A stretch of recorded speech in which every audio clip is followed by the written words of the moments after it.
তো আপনি গত 1.5 বছরে কয়টা ইন্টারভিউ দিয়েছেন? তাহলে আজকে দুটা নিয়ে 33টা। 33 মানুষ পাস করে, আপনি 13 বছরে 33 ইন্টারভিউ দেবো, আমি পুরোই তো ফেল। শুনেন, আমি আপনাকে একটা কথা বলি, যদিও আমার এইভাবে কথা বলা উচিত না, তারপর আমি বলতে বাধ্য হচ্ছি, কারণ আপনি আমার ছেলের না ছেলের মতো। ছেলে আর হইতে পারলেন কই? এই যে আপনি একটা ঘরে থাকেন, এই ঘরটা যদি আমি প্রতি মাসে সাবলেট ভাড়া দিতাম, তাহলে 6 থেকে 7 হাজার টাকা ভাড়া পাইতাম। উল্টা আপনার পিছনে আমার 6 থেকে 7 হাজার টাকা খরচ, সেই খবর আছে? আমি একদম সহ্য করতে পারছি না, ব্যাপারটা বুঝতে পারছেন আপনি? তুমি শাড়ি পরে তো কেন? শাড়ি পরেছে কেন? মন চাইলো তাই। সুন্দর হয়। তোমার কি কিছুই মনে থাকে না? কি? আজ একটা স্পেশাল ডে, তাই শাড়ি পরে। Happy birthday. আমার বার্থডে না, অনেক আজকে আমাদের 4th অ্যানিভার্সারি। 4 বছর আগে আজকের দিনে আমাদের দেখা হয়েছে। কনগ্রাচুলেশন। 4 বছর হয়ে গেল। অ্যান্ড থ্যাংক ইউ দিচ্ছি, কারণ তুমি 4টা বছর ধরে আমার মতো একটা বেকার ছেলেকে সহ্য করে এসছো। শোনো, শুধু মুখে থ্যাংক ইউ বললে হবে না, আজকে আমাকে ট্রিট দিতে হবে। কি খাবে? Korean food. আসলে মানে আমি তো আসলে কখনো ওভাবে ওইসব জায়গায় বিল দিই না। আমি আসলে জানি না ওটা কত টাকা বিল আসে বলো তো, মানে দুজন খেলে 3-4 হাজার তো আসবে। আমার কাছে আসলে 500-700 টাকা আছে। তুমি আগে বললে আমি সাইদের কাছ থেকে কিছু হলো। আরে বাবা, আমি তোমার কাছে ট্রিট চেয়েছি, আমি কি বলেছি তোমাকে ডিল দিতে? দিল আমি দেব। চল। নিজের কাছে না খুব ছোট লাগে। আরে ছোট হতে হবে না, আমি কি পার্মানেন্ট তোমাকে টাকা দিয়ে দিচ্ছি? একদম না, লোন দিচ্ছি, সুন্দর মতন লিখে রাখবা, পরে কিন্তু সব ফেরত নিব। চলো।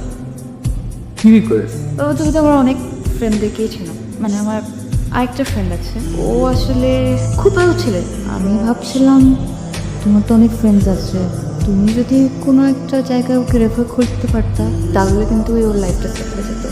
ভালো ছেলেরও তো হবে না, তাকে কোয়ালিফাইড হতে হবে। কোয়ালিফাইড যদি হয় তত চাকরির জন্য ভালোই হবে, কি বলি? এটা তো অত খারাপ না, মানে চলে যেতে বাবা। এত করে যখন রিকোয়েস্ট করছিস, ওকে আগামী পরশু দিন ওকে আমার বাসা আসতে বল, সকাল 9টায় একসাথে breakfast করবো। আমি তোমার বাবাকে গিয়ে কি বলবো? তুমি বলবা, আঙ্কেল আমি না একটা বেকার ছেলে, অনেকদিন ধরে চাকরি চাচ্ছি কিন্তু কোনোভাবেই পাচ্ছি না, আপনি আমাকে একটা চাকরি দেবেন? এটা বলবো। সিরিয়াসলি এটা বলবো? মানে চাকরি চাই ওনার কাছে, উনি চাকরিও দেবে? অফকোর্স এটা বলবা না। কথা শোনো, তুমি কেমন ছেলে, তোমার সিভি, তোমার যে রেজাল্ট খারাপ ছিল, তোমার মধ্যে কি একটু কনফিডেন্স নেই, এইসব ব্যাপারগুলো আমি আগেই তাকে বলে দিয়েছি, তো তোমার গিয়ে রিপিট করার কোনো দরকার নেই। আসলে আমার নার্ভাস লাগছে। তাতে লাগবেই, আগামীকাল সকাল সে তোমার সাথে ব্রেকফাস্ট করতে চায়। আচ্ছা বাবা, আমি কফি করে নিয়ে আসি। তোমার পুরো নামটা জেনে কি? অনেক। তুমি আমার কাছে কেন আসছো? নিশ্চয়ই চাকরির জন্য এসেছো। জি শোনো, আমি সোজা সাপটা কথা বলা পছন্দ করি। তোমার সম্পর্কে আমি খোঁজ খবর নিয়েছি, তুমি কোথায় থাকো, কি করো, তোমার ব্যাকগ্রাউন্ড কি। পুলিশ কমিশনার কিন্তু আমার বন্ধু, তার মাধ্যমে আমি সব খোঁজ খবর নিয়েছি। তোমার তো বাবা মা নেই। জি, তুমি খালুর কাছে থাকো। তোমার খালু সবসময় চিৎকার করে তুমি একটা বেকার মানুষ, ফ্যামিলির জন্য একটা বোঝা। তোমাকে আমার মোটেই পছন্দ হয় না। আমি আমার মেয়ের সাথে তোমাকে কোনোভাবেই মানিয়ে নিতে পারছি না। তুমি তো স্টুডেন্ট হিসেবেও ভালো না, তুমি একটা বিলো এভারেজ স্টুডেন্ট। আর আমার মেয়ের রেজাল্ট জানো? ও তো মাশাআল্লাহ অনেক ভালো স্টুডেন্ট, খুবই ভালো একটা স্টুডেন্ট। ওর সাথে তোমার কি মানায়? কোনোভাবেই মানায় না। তোমার প্রয়োজন চাকরি, তাই না? আর আমার বেশ কয়েকটা ফ্রেন্ড আছে যাদেরকে বললেই তোমাকে ভালো চাকরি দেবে। কিন্তু তার বিনিময়ে আমি একটা ডিল করতে চাই। এই চাকরির বিনিময়ে আমার মেয়ের জীবন থেকে তোমাকে দূরে সরে দিতে হবে। পারবে না? ভেবে দেখো, তুমি চাকরি চাও না আমার মেয়েকে চাও? হ্যাঁ, তুমি যদি বলো আমার মেয়েকে চাও, আমি কোনো দিনই এটা মেনে নেব না। শোনো, একটু পরে আমার মেয়ে আসবে, এমন কোনো অ্যাটিটিউড করো না যে তোমার সাথে আবার কী কথা হয়েছে যেন সে বুঝতে না পারে। আর কখনো আমি তোমাকে এই জাতীয় কথা বলেছি তাকে শেয়ার করবে না, ওকে? জি।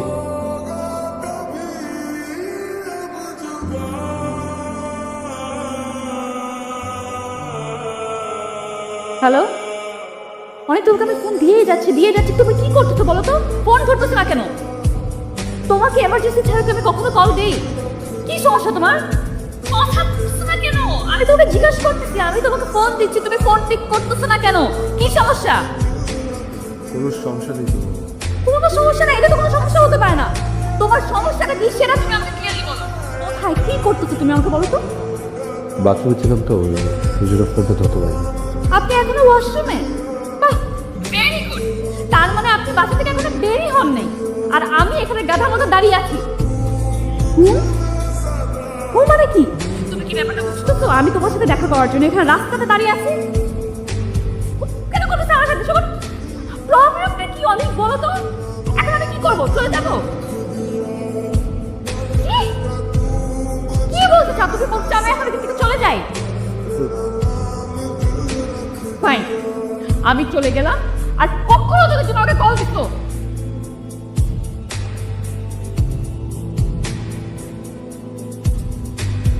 ও এই তোমার আপডেট কি বলো তো? জি আমি আপনার প্রত্যেকটা শর্তে রাজি। প্রত্যেকটা শর্তে? জি আমি না আসলে আর পারছি না। Very wise decision. আমি ভেবেছিলাম তুমি এসে বলবে আমার চাকরি লাগবে না, আপনার মেয়েকে লাগবে। তোমার মোবাইলটা দেখি সুইনটা দিত, তার মানে এই নাম্বারে আমার মেয়ে তোমার সাথে কথা বলে। নতুন একটা নাম্বার নিয়ে আমাকে ফোন করবে, নতুন নাম্বার যেন আমার মেয়ে না জানে। খুলে দেখবেন না? আচ্ছা থাক, পরে দেখেন। আমি মুখে বলে দিই, আগামী মাসে 8 তারিখ আমার বিয়ে। আপনার এক্স গার্লফ্রেন্ডের বিয়ে। আর হ্যাঁ, আপনি ভালো থাকবেন, নিজের ফ্যামিলি, নিজের চাকরি এসব দিয়ে খুব ভালো থাকবেন। আসি। আমি সরি, আমার আসলে মাথা ঠিক ছিল না। তুমি যখন বলে তোমার বাবার সাথে দেখা করেছি তো, কথা বলতে বলেছি তো, চাকরি চাইতে চেয়েছি তো। ওনার শুধু চাকরি দেওয়ার কথা ছিল, তার সাথে দুটো অপশন জুড়ে দিলাম, একদম সিনেমার মতো। বলো হয় তুমি, না হলে চাকরি। বিশেষ করে আমি আমার যত সাধ্য চেষ্টা করবো, তুমি আমাকে ছেড়ে যেও না। তুমি যখন ছিলে না, আমি প্রতিটা মুহূর্ত তোমাকে অনুভব করেছি, প্রত্যেকটা মুহূর্তে আমি তোমাকে মিস করেছি। তুমি যাও, আমার বাবার সাথে কথা বলো।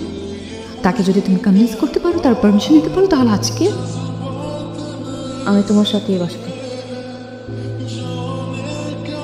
তুমি এখানে? আঙ্কেল, আপনার সাথে আমার জরুরি একটা কথা আছে। কি কথা? আমি আপনাকে একটা জিনিস ফেরত দিতে এসেছি। কি? আমার চাকরি লাগবে না আঙ্কেল, আমার লাগবে না চাকরি, আমার তারিখকে লাগবে। আজকে আমার মেয়ের বিয়ে, আর তুমি বলছো তোমার চাকরি ফেরত দিতে। তুমি যে ওই চাকরিটা ফেরত দিচ্ছ, ওই চাকরি করবো আমি? শোনো, এই মুহূর্তে তুমি আমার বাসা থেকে বের হয়ে যাবে। Get lost.